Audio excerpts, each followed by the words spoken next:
Hello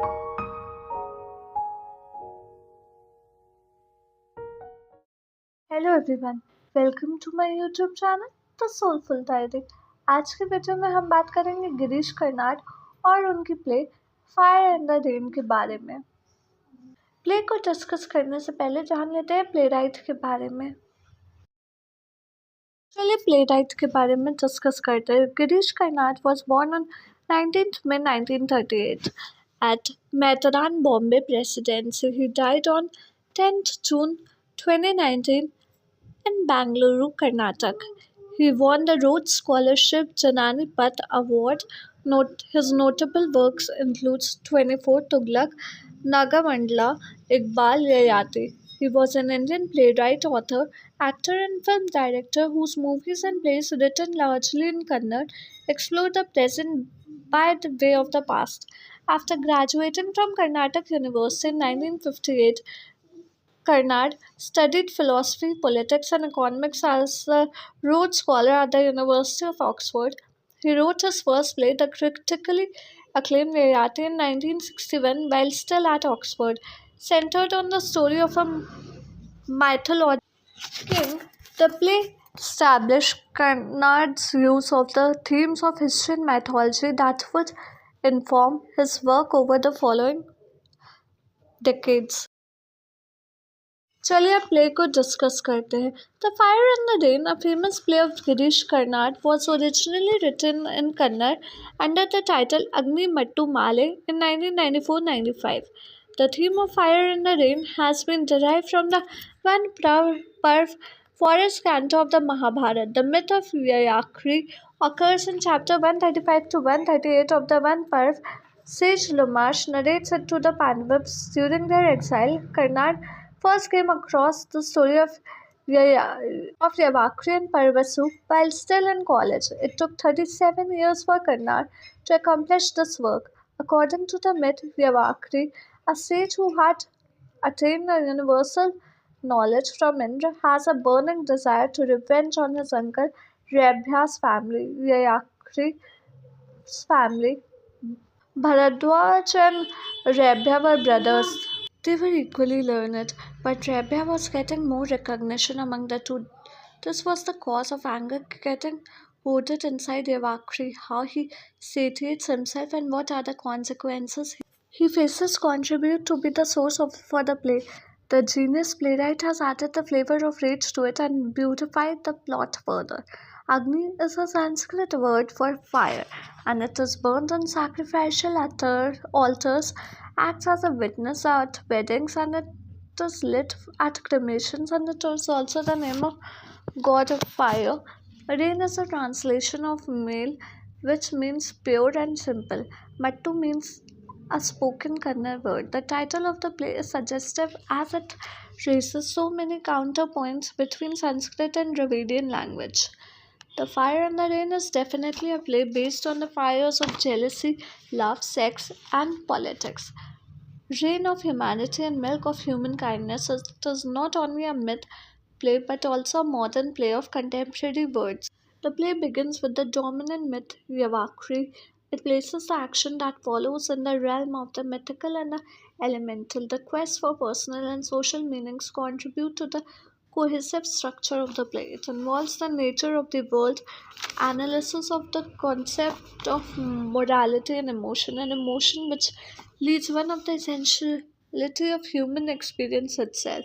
The myth of Vritra and Indra act as a catalyst to free Parvasu and Narvasu from human bondage of fear and vengeance. The prologue and the epilogue are inevitably conjoined to project a holistic view of life.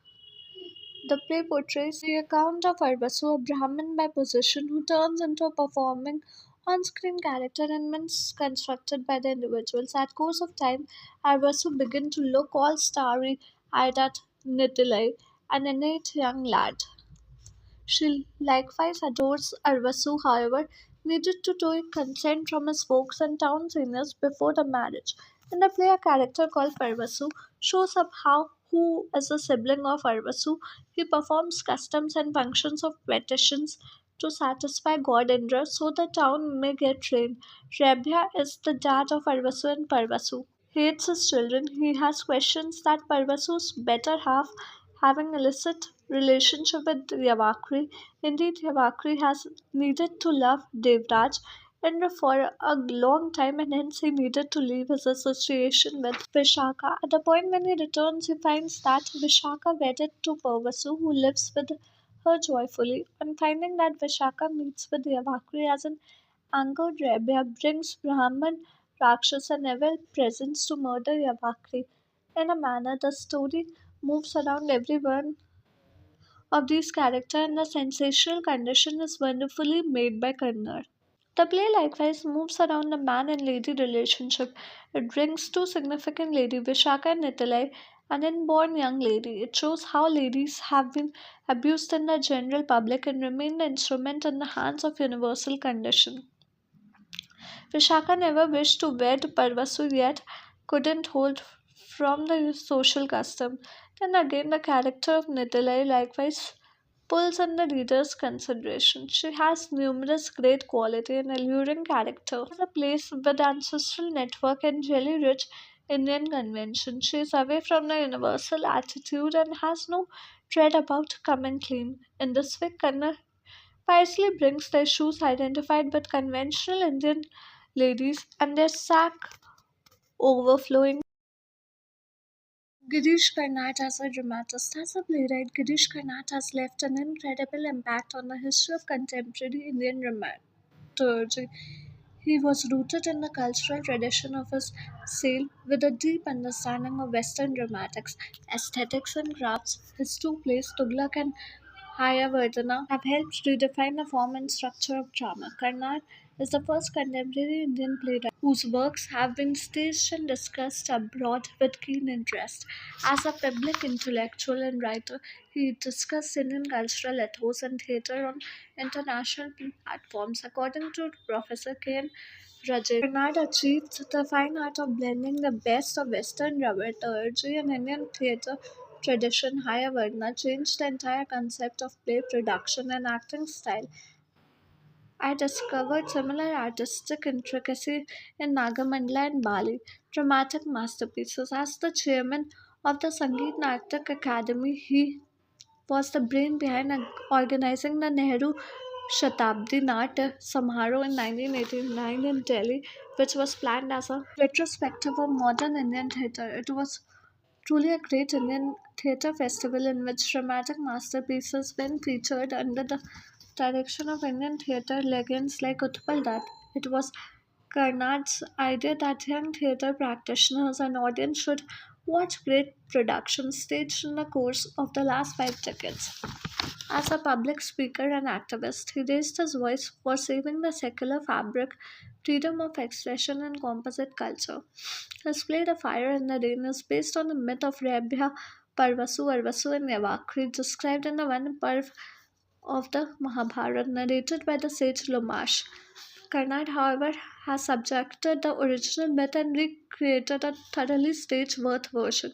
Tughlaq is the second play of Girish Karnad and published in 19. It was originally written in Kannada and later on it was translated into English by he himself only. This play is sufficient to earn for Girish Karnad a worldwide claim. The use of myth and the fire in the rain. The structural plan of the fire and the rain runs into three parallel streams.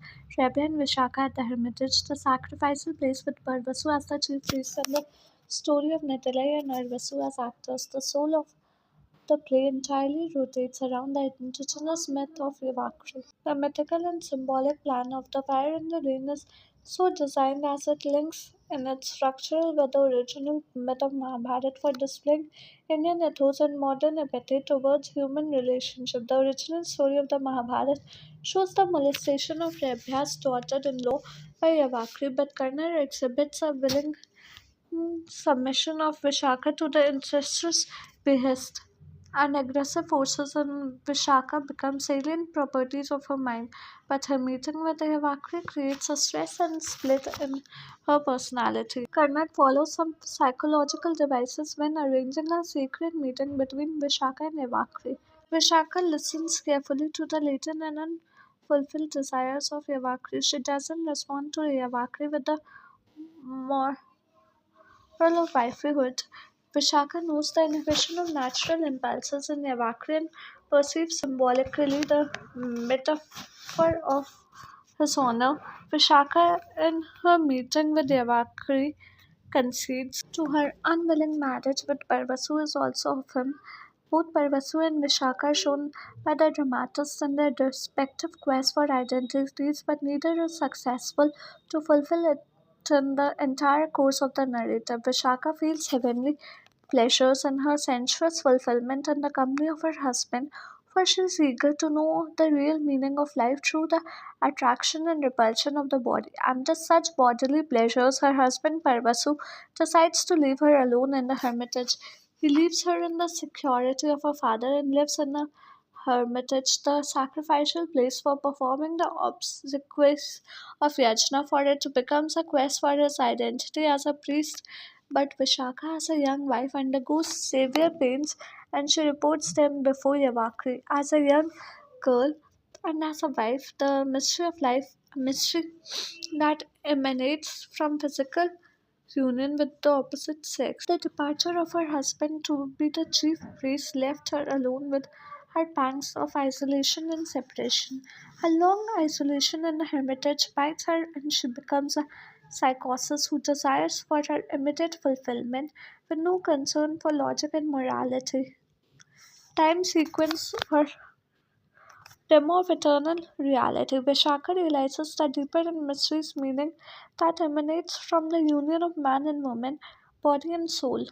Conscious and unconscious streams of human psyche, but it does not longer or incessantly, and she puts up a question before she fails to save Yavakri's life.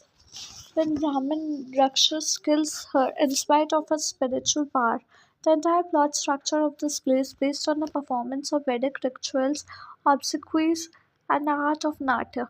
On the pattern of the fire and the rain, Bharat Shastra is an extant work of Indian poetics, and it becomes helpful to common people, especially the people belonging to so-called lower castes, and for all kinds of entertaining and visionary perceptions as well. Like the Elizabethan dramatists in Hamlet, Karnad too arranges the device of play within the play for the self-reflexivity of the characters inside, especially some sensations which are called in psychology the process of nightmare.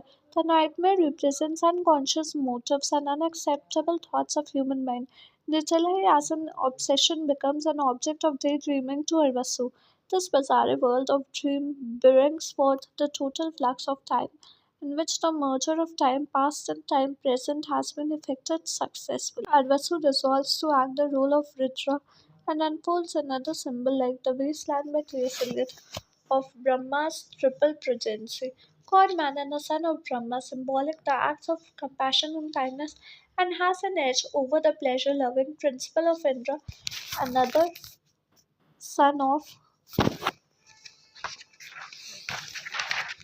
Brahma. Brahma instructs his third son Vritra, a demon, for saving the life of his brother Vishvarupa from the jealousy and trickery of Indra, even at the cost of his own life. Overpowered through unseen forces, Arvasu, as an actor, the play decides to save the life of Vishvarupa by killing Indra. Chaos prevails on the stage. Parvasu suspects of the foul intentions of demonic power for polluting the sanctity of the sacrifice. He calmly walks into blazing enclosures and sacrifices himself for the general good of all. Nitalai, as a lamp into hurricane, symbolizes the rains of human love. Vishaka as a young lady symbolizes the fire of human passions. Nitalai is finally murdered by her husband and brother. In such situations, Indra appears on the stage and is pleased to grant a boon to Arvasu for two reasons.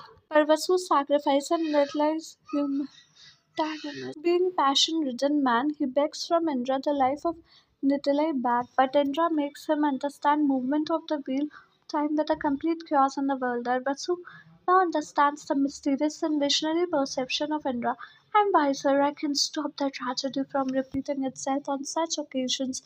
A short comes afar. I want release from bondage.